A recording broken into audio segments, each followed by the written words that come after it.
সাইরাম, জয় সাইরাম।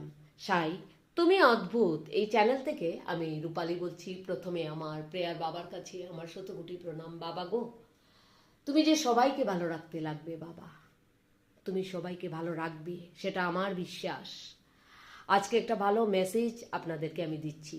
আমাদের অনেকের ঘরে অনেক বয়স্ক, আমাদের মাও হতে পারে, বাবা হতে পারে, আত্মীয় কুটুম কেউ না কেউ যদি হয় আপনার ঘরে, এবং বয়স্ক মানুষ বয়স হয়ে গেলে ঘরের মধ্যে পড়ার চান্সটা অনেক বেশি থাকে বা বাথরুমে পড়ার চান্সটা অনেক থাকে। এই সমস্ত বয়স্ক মানুষ আপনার ঘরে থাকলে আপনি যদি কোনো মন্দিরে যান আপনার আশেপাশে, আপনি যখনই মন্দিরে যাবেন বাবার চরণ থেকে একটা রোজ পণ্ডিতজিকে বলে, ব্রাহ্মণকে বলে নিয়ে আসুন। আর ওই রোজটা আপনার ঘরের বয়স্কের